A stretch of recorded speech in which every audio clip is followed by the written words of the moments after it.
Hi, everyone. So my case is a 33-year-old female married with two boys aged 6 and 14. And I just did an assessment on her earlier last week. She has a history of childhood trauma um, and adult trauma. So she grew up with a father who was, she said, aggressive, violent, and unpredictable.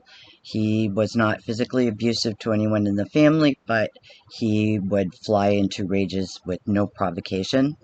So she says she lived in a constant state of anxiety. She was sexually assaulted at the age of 13, and when she reported it to her mother, she was forced to keep it a secret because of her father's aggression. Her mother was afraid that it must have been somebody she knew, because she was afraid that her father would go and kill the guy, basically, and end up in jail, and then they would lose their uh, financial support, and she would lose her husband. So that was her first trauma and probably her first major betrayal. She left home at age 16 and moved in with her boyfriend, who she married at 18.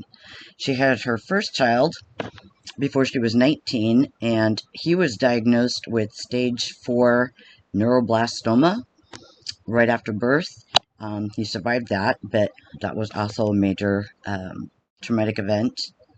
Her first husband, who she was married to for 10 years, died in 2020 from COVID. He was taken to the hospital on Christmas Eve, which was the last time that she saw him alive. He died 2 weeks later. She stated, though, that he treated her like dirt during their marriage and cheated on her. She found out about the cheating at her husband's funeral when the woman that he had an affair with showed up and insisted on revealing all of that at the podium during the funeral.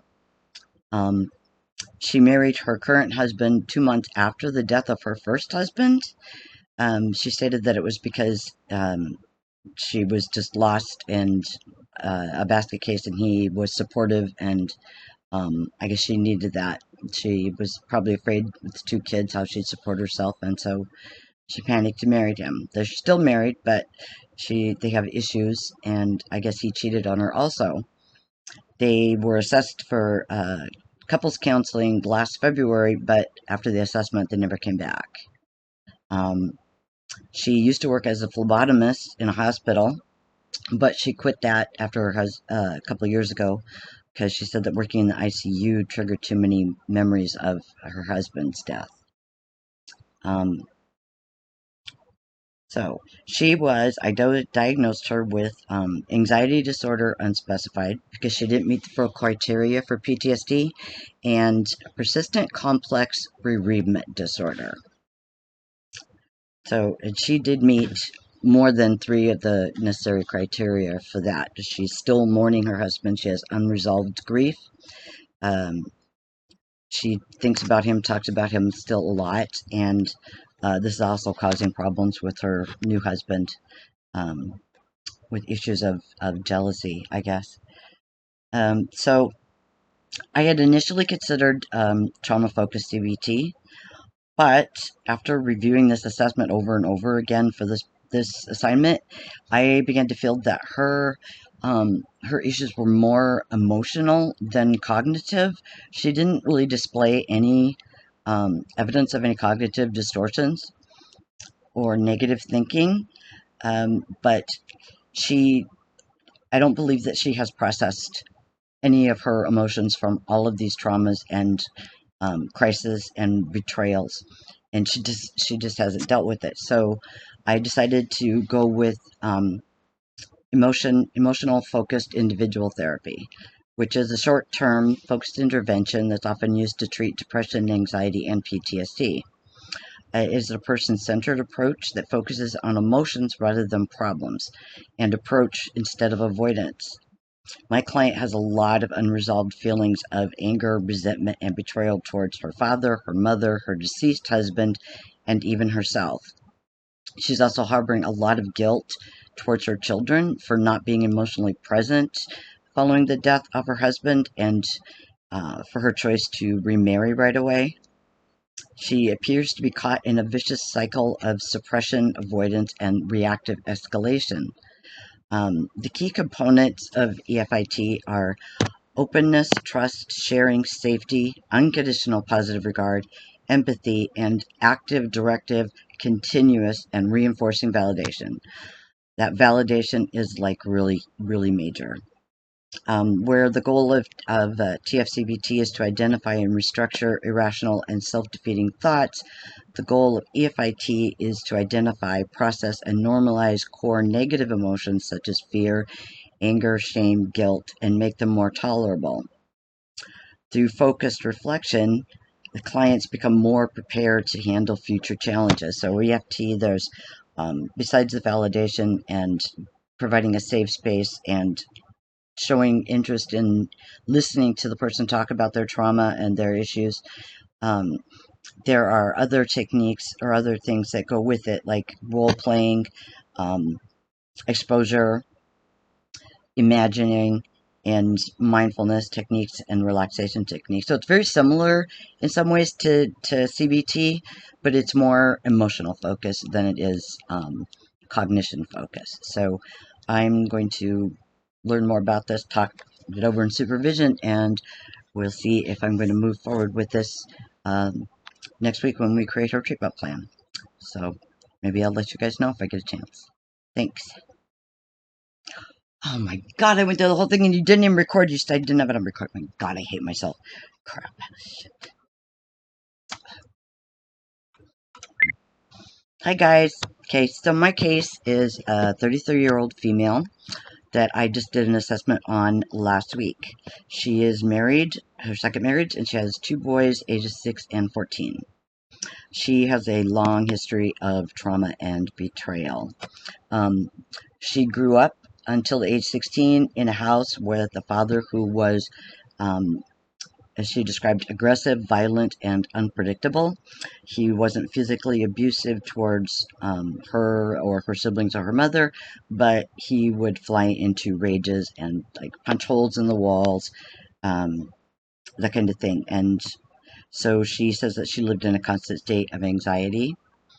Um, at the age of 13, she was sexually assaulted, I'm assuming by someone she knew, because when she told her mother forced her to keep it a secret because she was afraid that her father would go after the guy and end up in jail for killing him. So um, she was forced to suppress all of that. She left home at age 16 and moved in with her boyfriend, who she married when she was 18.